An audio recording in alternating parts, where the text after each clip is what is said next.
This is a Road to Grand Rapids report from the Connor Convocation Center here in Crestview Hills, Kentucky. I'm Gordon Mann, and this is Adam Turer, and we're wrapping up the sectional here where Thomas More has defeated St. Thomas. Get all the Thomases out there in a battle of 1 versus 2 for the 6th time in Division III women's basketball history in the last 15 years. 1 taking on number 2 for the 3rd time undefeated.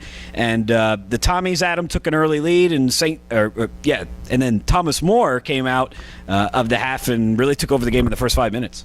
Yeah, the first half was not Thomas More's best. It was actually probably their worst half of the season.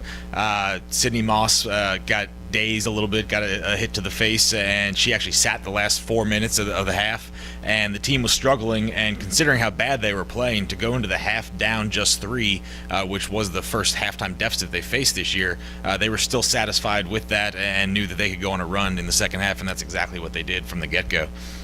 Now St. Thomas with the 3-point lead. Moss came out, hit a 3 on the first possession of the second half, got a stop, and then another 3-point play, and really took off from there.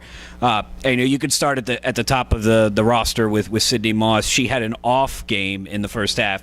She finished with 35 points. So and we were talking about the difference between her is she can, she doesn't miss from close in, and Coach Sin from St. Thomas said, she can score from anywhere, and you sort of seen the evolution of her. She's gone from a post player to a wing player. Tonight, down the stretch, she got a little more aggressive again, started to use some post-up moves, but, obviously a phenomenal weapon to have. And let's not forget, she's recovering from a torn ACL she suffered at this stage of the tournament last year, exactly a year ago, actually. And for her to play almost an entirely new position this year while still rehabbing the knee, surrounded by almost an entirely new cast of teammates, just one other returning starter in Sydney Wainscott, her evolution this year has been fun to see. And she's really turned it on in the postseason here, 40-plus points in both of the first 2 rounds, and then another huge game last night and again tonight. But the way she struggled here in the first half just goes to show that the big advantage Thomas More has this season is their depth.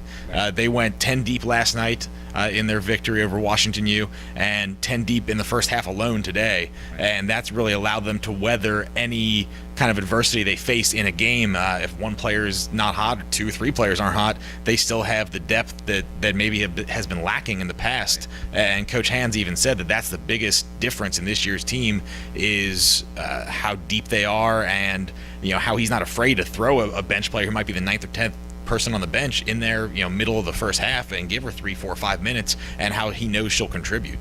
Probably the key, kind of block of time here in this sectional was last night against WashU.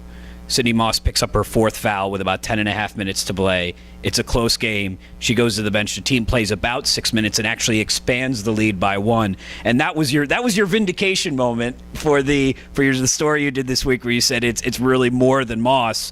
That was the time that if it was more than Moss, it was going to show right there, and it did. Yeah, and it's shown at this stage of the postseason where every opponent you see is going to give you a great shot. You're going to face teams that at a level of play that you probably haven't faced this season, and you're going to need every ounce of your roster to pass through into the next round. And if you're an outsider who's heard of Thomas More, sees them ranked number 1, figures, it's because they have Sidney Moss, she's a University of Florida transfer, former Miss Kentucky basketball player of the year, and she's putting up nearly 30 points a game, you think it's just a one-woman show. They hand her the ball and they clear it out for her. But there is so much more, and I'm glad you got to come to town and see it up close this weekend. This is a team that really plays together as a team. And when Moss is struggling to shoot, which is rare, she is a very smooth shooter, and as we saw tonight, she can almost get to the glass at will. She doesn't as much as maybe she can, and I'm not sure if that's part of the knee, part of the game plan. But she's a great offensive player because she's not selfish, and she gets her points, and sometimes she'll have a quiet 30-point game, which is almost unheard of for any player at any level of basketball to have a relatively quiet 30-point night. But she's done it night in and night out in the postseason here, and she's a complete offensive player because she can find her teammates. She made some passes tonight, and when she makes a pass, it's almost always to a wide open teammate because she draws so much defense, and her teammates like Nikki Kiernan down low, Sam Cady, they're getting easy baskets because of Sidney Moss and what she's able to create. Other side of things for St. Thomas tonight, it was a struggle for the Tommies. Maggie Wires, All-American center, tore her ACL. They reported that after the game tonight. She came out. She played for 4 minutes in the first half. It was. I joked with Adam. I don't think any of the kids on the court know who Willis Reed is, but it was that sort of moment to try and give an emotional lift. She did not play in the second half. Anna Smith, who the team revealed was also playing on a torn ACL. She tore her ACL in the conference finals against Bethel.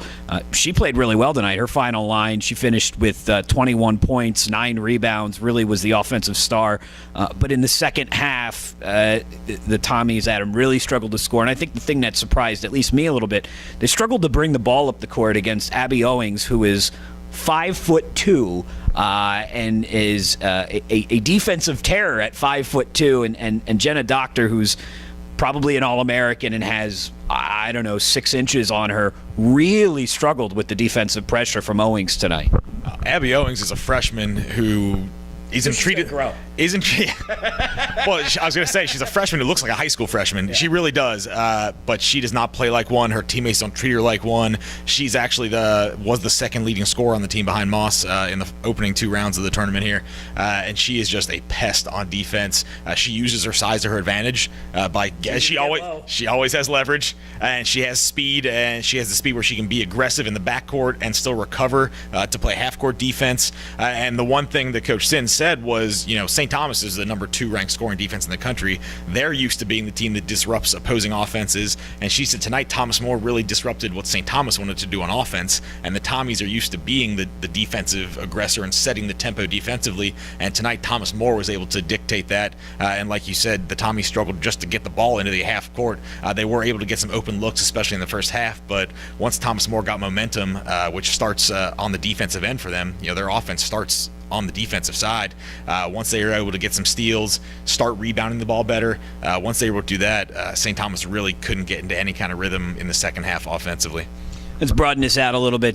Thomas More into the Final Four for the first time in program history. They're joined by Montclair State, which is into the Final Four for the first time in program history, and 2 teams that have been there before. One, Tufts, was just there last year. They'll play Thomas More at some point on Friday, and the fourth and final team is George Fox, who played both of their games on the same floor. They defeated Calvin tonight.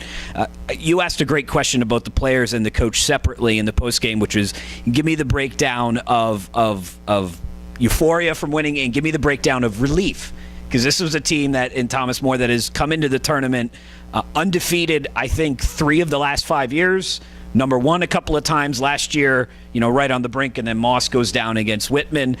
I thought your point about relief and euphoria was really, really good. Yeah, because this team, expected to make it to the Final Four last year, the way they dominated the regular season, the way they were dominating in the postseason until Moss got hurt in the first half of the sectional final, which was the first sectional final Thomas More had ever reached. And then having to really replace everyone except Moss and Wainscott, as we mentioned earlier, and moving Moss to a different position and different role in the offense. There were some question marks going into this year, but there were still expectations, and especially with the experience that they had and those 2 coming back. But this team is just excited. They're happy. They cut down the nets on their home court. They were the first thing they were determined. Yeah, both baskets. They were determined. First of all, they knew they had to get home court. And they had to earn that, and that was a big thing in the regular season. That was their big goal in the regular season, was we've got to earn home court so we don't have to go on the road in the sectional round. And they accomplished that. And then once the games were here, they were extremely focused and determined to defend their turf. The crowd here was amazing. The small arena in Crestview Hills, Kentucky, it was loud. And I will say St. Thomas brought some students, brought some fans. St. Thomas had a small portion of the arena, but they were very vocal and very loud. I think in the first half it even rattled Thomas More a little bit. But once Moss made those big plays early in the second half, and the crowd just got into it and they stayed into it, cheering, standing on their feet, cheering during media timeouts, when there's nothing going on in the court, they were just on it. One thing you loved was there were actually some students standing on the second level, is where the concession stand is, on the second level of the arena. There were actually some students standing on top of the counter on the concession stand. That's how full this arena was tonight, and they were loud from the get-go, and the energy that they brought, and the players really fed off of that, and they fed off of each other, and that was one of the big differences this year, is just getting the games here in Crestview Hills and getting the games at the CCC, and now they're moving on, and they've reached one goal, but they're not satisfied. Yeah, so they'll move on. They'll play Tufts University again. Don't know which game will be first on Friday night. The Jumbos, in some respects, are a similar team. St. Thomas is number 2 in the country defensively. The Jumbos are number 1. St. Thomas, 2 when they're healthy, 2 strong low post players, and Anna Smith and Maggie Wires. Tufts with Michaela North and Haley Canner, so somewhat similar. We asked Coach Hands after the game, we said, you just beat the number 2 team in the country by close to 20 points. What do you take away from this as things you need to improve? And he said we need to play better in the first half. And I think he also hit on another key thing. We need to make sure we're poised. Bigger stage. Tufts has been not to Grand Rapids before, but to the Final Four before. You've seen this team a lot this year. How do you think they react to that environment? Because the sense I get is they really feed off the energy in a good way, and I don't know if it can rattle them. It didn't really have to. They didn't have to overcome that tonight. What do you think that looks like next weekend in a gym that, probably candidly isn't going to be that full now with Calvin out of the tournament? The other schools, it's not going to be anywhere near as loud decibel level as it was here tonight. Well, Grand Rapids isn't that far from Northern Kentucky, and we did hear a lot of fans saying, as we were down, downstairs in the arena as the game was wrapping up, that they're already making plans to travel up to Michigan next weekend. So I think there will be a strong group of Thomas More fans up there. But I think it just goes back to the biggest strength and the biggest difference this team has this year is their depth. Because if they do hit any kind of stagnation on offense, or they're not making the right decisions on defense and they're not making the right rotations, Coach Hands is not afraid to go to his bench, and he knows he can get a boost. Stephanie Krusling, Olivia Huber, the list. Nikki Kernan's just a freshman, but she's a force in the post, and just the energy they bring. I mean, Olivia Huber comes in for 3 minutes at a time, and she deflects at least 2 or 3 balls and gets at least 1 to 2 steals, seemingly every time she's on the court. Never misses from the free throw line. Never misses from the free throw line. She's a phenomenal athlete, and same with Krusling. She's a smart player. She's a senior, like Wayne Scott, and just having the ability to say, if these 5 on the court aren't getting it done right now, I'll bring in another 3, 4, another whole new 5, and until we get the right energy level on the court, Coach Hands is not afraid to tinker with his lineup, and the team has such great chemistry and trust in one another. Wayne Scott scored a season high 22 last night, and she finished with 2 points tonight. And that's just, and Owings last weekend had 16 in each of the first 2 games of the tournament, and this weekend struggled from the field. She was 2 for 10 tonight, struggled last night as well, and that's just how dangerous Thomas More is even when you find a weakness, even when you exploit a weakness, they find another strength, and it just seems like their strengths outnumber any amount of weaknesses that an opposing defense could bring out in them. So that'll be the Final Four. Thomas More, Montclair State, Tufts University, and George Fox University. We're on the road to Grand Rapids now, just one step away. With a report for Hoopsville, this is Gordon Mann and Adam Turer.